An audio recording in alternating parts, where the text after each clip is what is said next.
been a few years since your last Royal Caribbean cruise? I've got a crash course in what you need to know up next.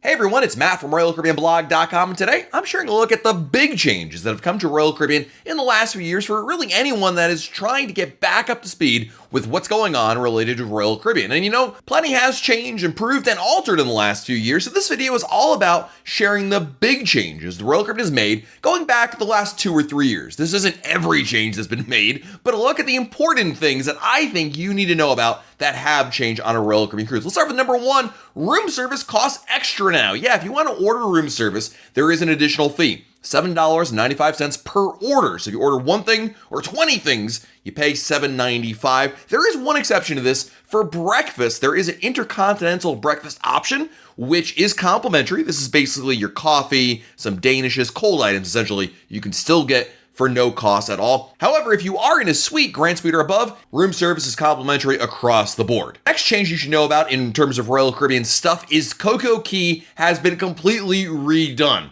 When last you remember, CoCo Key was a really quaint island in the Bahamas that offered a great beach day to take a tender over there, and it was a great day to kind of chill and relax at the beach. Well, Royal Caribbean spent a ton of money reinvigorating this island to become perfect day at CoCo Key. Yes, you still have that relaxing beach day opportunity, but first of all, there's a pier there now, so there's no more tendering. Number 2, they've added a whole new water park, thrill water park with wave pool and water slides, plenty to do over there. You've got refreshed beaches over at now called Chill Island, South Beach, and plenty of points in between. The CoCo Beach Club has been added, which is a exclusive area you can purchase access to if you like a little more seclusion to your day at CoCo Key. But this has been a major victory for Royal Caribbean. If you talk to anyone who has been to Perfect Day at CoCo Key since its makeover, I think everybody will tell you that it is just phenomenal what Royal Caribbean has done there in terms of the amazing food offered, the great things you can do over there, and plenty of fun to be had around the island.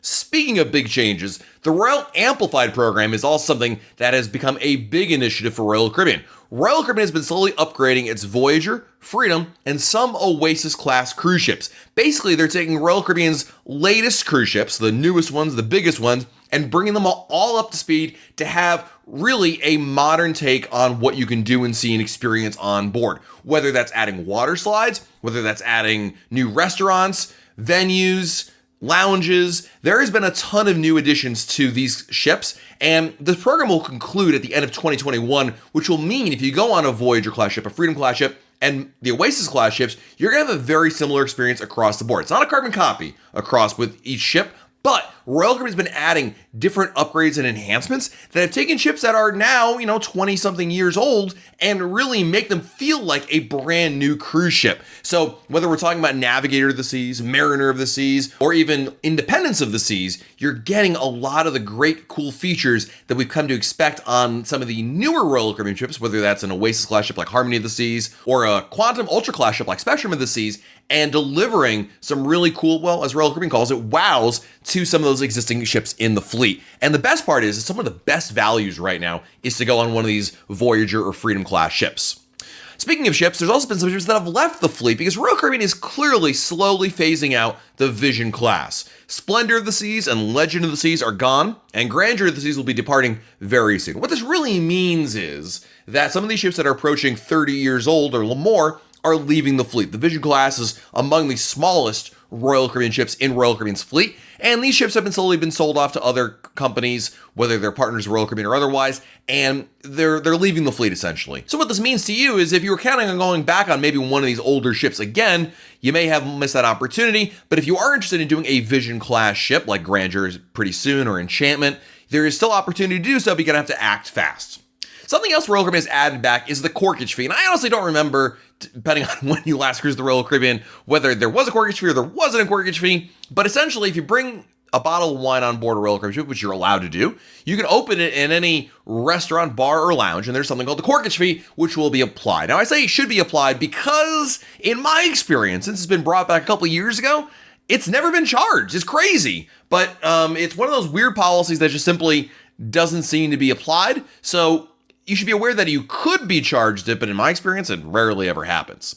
Something that's been really great for guests is check-in and check-out is way easier than it used to be. Royal Caribbean is a brand new app called, well, the Royal Caribbean International app. It has completely replaced and eclipsed the old Royal IQ app. If you remember that one, that one's completely gone now. There's the Royal Caribbean app. It's available on some ships, not all ships in the fleet. But if you happen to go on a ship that sails out of Port Canaveral or Miami and some other ports as well, you can really take advantage of a super easy check-in and check-out process. They've got now facial recognition. There's expedited arrival. Checking in and checking out when your cruise is over has never been easier. In fact, if you go on a cruise that goes out of Port Canaveral or Port Miami, odds are you can really just literally walk in and walk out. It's so fast, so easy. It's incredible how much the things have changed. And Royal Caribbean's app is an ongoing process. They're adding new features all the time. And as we move forward here over the next couple of years, we're going to find that the app is going to become not only a nice thing to use, but an integral piece of the onboard experience that is going to seek to, and is already making this the case, making our cruising lives simpler and easier. It's all about simplifying things, making things faster, and removing friction. You should also know when it comes to booking cruises now, there's a brand new option called the non-refundable cruise fare. Royal Caribbean announced back in May 2017 a new non-refundable deposit program, which is an addition to the traditional refundable deposit model. When making a cruise reservation at least 6 months prior to sailing, you can opt to take advantage of a non-refundable deposit fare, which can automatically qualify for some lower prices and extra onboard credit, actually. These non-refundable cruise fares are kind of similar to airfares in the sense that you always have that choice of booking refundable or non-refundable. The difference with non-refundable is if you change your sail date or your ship, either or, you'll incur a $100 per person fee, and obviously if you try to cancel, you'll incur that same fee for any changes that are made per person. But you can save a lot of money, and if you know you're going on the cruise, it's a great way to bring that overall cost of that cruise down, but you always still have that option of doing refundable cruise fares. I'll be honest, I almost always have booked, still to this day, refundable cruise fares just for that flexibility that I enjoy, but I do know a lot of people love taking advantage of some of those lower prices and incentives for booking non-refundable cruise fare. And the last thing you should know about Royal Caribbean the last couple of years is there's pretty much a sale all the time. Back in the day, there used to be, sales every couple of months, and they were a really big deal. Wow sales and things of that nature really got people's attention because it was time to book a cruise. Well, these days, there seems to be a promotion pretty much all the time. Royal Caribbean has monthly promotions, and then weekly promotions and weekend promotions and sales in between. The bottom line is there are promotions that run throughout the year. And yes, you should pay attention to them, but it's not to say they're as lucrative or as deep discounted as before. What I really mean by that is you can't just assume because there's a new sale, there's an automatic opportunity to save money.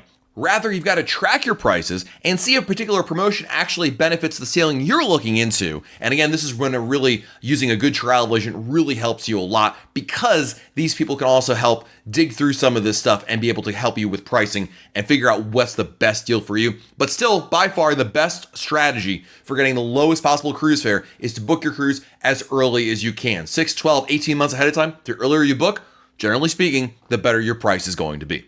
So there you have some of the most important things you should know about Royal Caribbean that have changed or altered in the last couple of years. There's been a lot more, don't get me wrong, but these are kind of, if you're coming back to Royal Caribbean, welcome back, you're going to find that there's going to be some things that are different and new and exciting at the same time. And we hope that this gives you a pretty good idea of what to expect. If you found this video helpful, if you liked it, hit that like button below, subscribe to our channel, and while you're subscribing, make sure you turn that notification bell icon on so that way YouTube lets you know when we have a brand new video to share. This has been Matt from RoyalCaribbeanBlog.com, and we'll talk again real soon.